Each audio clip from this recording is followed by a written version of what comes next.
যে যাদেরকে পৃথিবীর মানুষ হীনবল করে রাখবে আমি তাদেরকে সবল করব। এটা আমার পরিকল্পনা, আল্লাহর পরিকল্পনা, এখানে কারো কিছু করার নেই।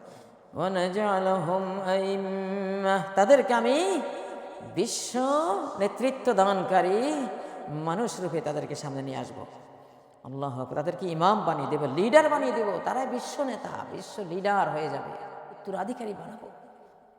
তাদের ভূমি তাদেরকে ফিরিয়ে দেব, তাদের যে ভূমি জবরদখল হয়ে গিয়েছিল আমি সেই ভূমির মালিকানা আবার তাদেরকে দিয়ে দিব, তারাই ওয়ারিশ হবে, তারাই সেই ভূমির অধিকারী হয়ে যাবে, উত্তরাধিকারী হয়ে যাবে। সুবহানাল্লাহ, দেখুন পৃথিবীর দিকে তাকিয়ে কি হচ্ছে। পৃথিবীতে তাদেরকে আমি পাওয়ার দিয়ে দেব, ওরাই পাওয়ার, যেখানে যাবে তাদেরকে সবাই মর্যাদা দিবে, সম্মানের চেয়ারে বসাবে, পাওয়ারফুল আসনটা তাদেরকে দেবে, এটা আমি করে দেব, আল্লাহ করে দিচ্ছে। যুগে ফেরাউনরা আল্লাহর যেসব বান্দাবান্দিকে হীনবল করে দাবিয়ে চাপিয়ে নির্যাতিত পর্যদস্ত করে রাখবে, একদিন তারা বিজয় হয়ে যাবে। শক্তির ভারসাম্য এখন মুসলিমদের দিকে ঝুঁকে যাবে, মুসলিমরা যাদের সাথে জোট বাঁধবে তারা বিজয় হয়ে যাবে। একটা হাদিসে রয়েছে দুটো যুদ্ধ হবে, একটা যুদ্ধ হবে খ্রিস্টানদের শত্রুর বিরুদ্ধে, আর একটা যুদ্ধ হবে মুসলিমদের নিজস্ব এক শত্রুর বিরুদ্ধে। এই দুই যুদ্ধে খ্রিস্টান মুসলিমের জোট বিজয়ী হবে ইনশাআল্লাহ। যেইভাবে একদিন মুসা আলাইহিস সালাম তিনি মুক্তি পেয়েছিলেন, আমরাও ঠিক সেইভাবে সেই প্রক্রিয়ায় সিরিজ অলৌকিক ঘটনাপুঞ্জের মাধ্যমে আমরা ইনশাআল্লাহ মুক্তি লাভ করব। এই যুগে মুসলিমদের নিজস্ব ভূমিকাও থাকবে, কিন্তু সবচেয়ে বেশি থাকবে গায়বী ভূমিকা, আকাশের ভূমিকা, যেটা আল্লাহ তাআলা সূরা আল কাসাসের 5-6 নম্বরে আল্লাহ বলেছেন, وَنُرِيدُ أَن نَّمُنَّ عَلَى الَّذِينَ اسْتُضْعِفُوا فِي الْأَرْضِ ونجعلهم أئمة ونجعلهم الوارثين। অনুরিদ, আমি পরিকল্পনা করি চিরন্তন সকল যুগে সর্বকালে আমার এই সংকল্প পরিকল্পনা ক্রিয়াশীল থাকে যে আমি এহসান করব, অবদান রাখবো তাদের উপর যাদেরকে হীনবল করে রাখা হয়েছে পৃথিবীতে। যেই যুগে যাদেরকে হীনবল করে রাখা হয়, চাপিয়ে রাখা হয়, দাবিয়ে রাখা হয়, আমি তাদেরকে একদিন উত্থান করাবো। আপনি দেখবেন হয়তো ভূঁইয়া বাড়ি, মিয়া বাড়ি, একসময় তাদের বিশাল প্রতিপত্তি ছিল, তারা হয়তো একজনকে এনে তাদের কর্মচারী হিসেবে, তাদের বাড়ির শ্রমিক হিসেবে, কামলা হিসেবে তারা জায়গা দিয়েছে। ঠিক আছে, 5 শতক জায়গা দিলাম, তুমি এখানে একটা ঘর করে থেকো। তারা মিয়া, তারা ভূঁইয়া, তারা জমিদার, পাশে একজন অসহায় মানুষ, তাদের শ্রমিক, সে বাড়ি বানিয়ে আছে, সে হীনবল।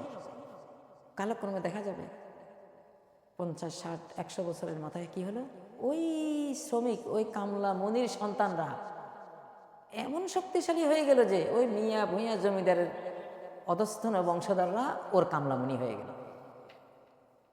বাংলাদেশে এই ধরনের কত ঘটনা আছে। তো এই সপ্তাহের শুরুতে গত 2-3 দিনে যে ঘটনা ঘটলো, সেখানে এটাই ঘটলো যে যাদেরকে পৃথিবীর মানুষ হীনবল করে রাখবে আমি তাদেরকে সবল করব, এটা আমার পরিকল্পনা, আল্লাহর পরিকল্পনা, এখানে কারো কিছু করার নেই। ওয়ানাজআলহুম আইম্মাহ, তাদেরকে আমি বিশ্ব নেতৃত্ব দানকারী মানুষ রূপে তাদেরকে সামনে নিয়ে আসবো। আল্লাহ, তাদেরকে ইমাম বানিয়ে দেব, লিডার বানিয়ে দেব, তারাই বিশ্ব নেতা, বিশ্ব লিডার হয়ে যাবে। একটু চোখ খুলে পৃথিবীর দিকে তাকান না, উত্থান পতন কি হচ্ছে এই যুগে, এই কয়েকদিনের মধ্যে কি হচ্ছে তাকিয়ে দেখুন। এটা যেন এই আয়াত, আসলে পৃথিবীর চলমান প্রত্যেকটি ঘটনার পিছনে গায়েবের হাত ক্রিয়াশীল, আল্লাহর হাত ক্রিয়াশীল। আল্লাহকে দেখা যায়, চিন্তা করলেই বোঝা যায় আল্লাহকে। ইয়াদুল্লাহি ফাওকা আইদিহিম, ওদের হাতের উপরে আল্লাহর হাত ক্রিয়াশীল রয়েছে। তো এইভাবেই ওয়ানাজআলহুম আইম্মাহ ওয়ানাজআলহুমুল ওয়ারিসিন, তাদেরকে আমি উত্তরাধিকারী বানাবো, তাদের ভূমি তাদেরকে ফিরিয়ে দেব, তাদের যে ভূমি জবরদখল হয়ে গিয়েছিল আমি সেই ভূমির মালিকানা আবার তাদেরকে দিয়ে দিব, তারাই ওয়ারিশ হবে, তারাই সেই ভূমির অধিকারী হয়ে যাবে, উত্তরাধিকারী হয়ে যাবে। সুবহানাল্লাহ, দেখুন পৃথিবীর দিকে তাকিয়ে কি হচ্ছে। ওয়ানুমাক্কিনা লাহুম ফিল আরদ, পৃথিবীতে তাদেরকে আমি পাওয়ার দিয়ে দেব, ওরাই পাওয়ার, যেখানে যাবে তাদেরকে সবাই মর্যাদা দিবে, সম্মানের চেয়ারে বসাবে, পাওয়ারফুল আসনটা তাদেরকে দেবে, এটা আমি করে দেব, আল্লাহ করে দিচ্ছেন। وَنُرِيَ فِرْعَوْنَ وَهَامَانَ وَجُنُودَهُمَا مِنْهُمْ مَا كَانُوا يَحْذَرُونَ। আর আমি দেখাবো ফেরাউনকে, তার মন্ত্রী হামানকে, ওয়াজুনুদাহুমা তাদের সৈন্যবলকে, সৈন্যদেরকে কি দেখাবো? মিনহুম মা কানু ইয়াহজারুন, যেই জাতিকে তারা হীনবল করে রেখেছিল সেই তাদের দ্বারা পর্যদস্ত, তাদের দ্বারা পরাস্ত, তাদের দ্বারা পরাজিত, তাদের দ্বারা দাবানো কুণ্ঠাসা করা জাতি থেকে আমি এমন কিছু দেখাবো যেগুলোর এই ফেরাউনরা, হামানরা, তাদের সৈন্যবলরা এতদিন আশঙ্কা করতো যে না জানি এরা কোন সময় বিজয়ী হয়ে যায়, আমাদের উপরে শক্তিমান হয়ে যায়। সেই হিংসায়, সেই আশঙ্কায় তারা এদেরকে সার্বিক নির্যাতনে স্টিম রোলার চালিয়ে এদেরকে দাবিয়ে রেখেছিল। আল্লাহ বলেন যে আমি ঠিকই তাদেরকে উত্থান ঘটিয়ে বিজয়ী বানিয়ে তাদেরকে শক্তিমত্তা দিয়ে আমি এরা যে বিষয়ের আশঙ্কা করতো এটা তাদেরকে দেখিয়ে দেব। এটা শুধু মুসা আলাইহিস সালামের যুগের ফেরাউন আর হামানকে আল্লাহ দেখাবার কথা এখানে বলছেন না। যদি সেটাই হতো তাহলে এই ইতিহাস আমাদেরকে শোনাইতেন না।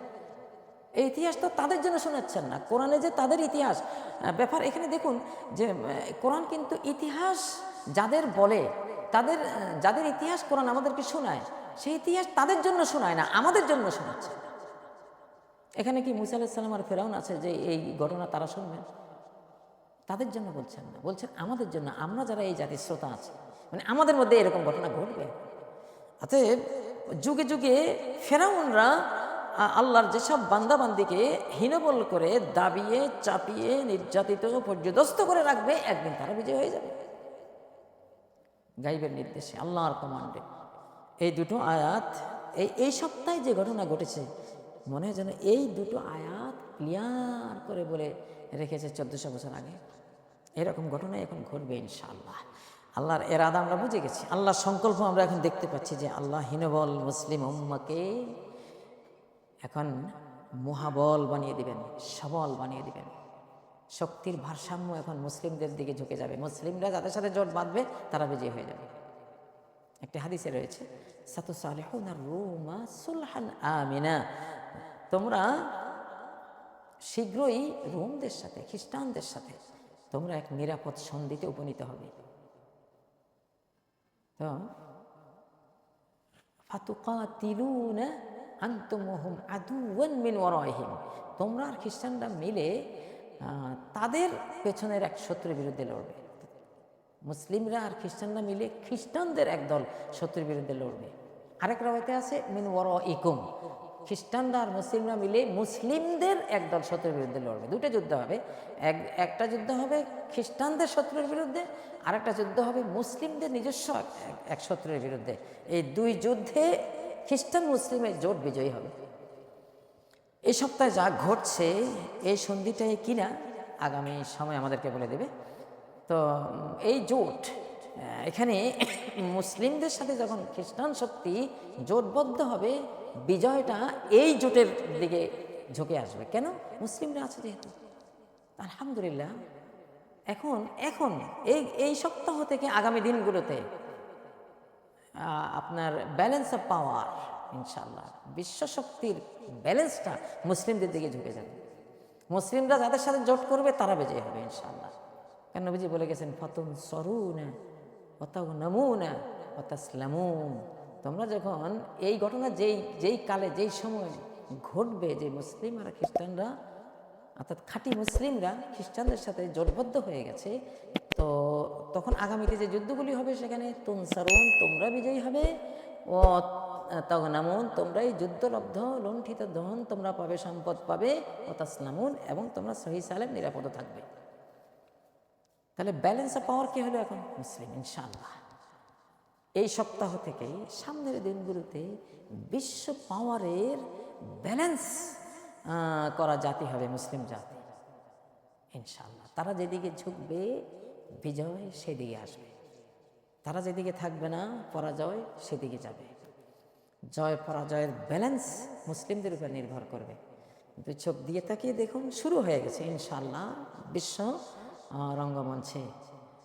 এই সময়টির অপেক্ষা ছিলাম বহুদিন থেকে যে আল্লাহ তাআলা মুসলিম উম্মাহকে একটা উত্থান দান করবেন, দেখতে পাচ্ছি চোখে ইনশাআল্লাহ।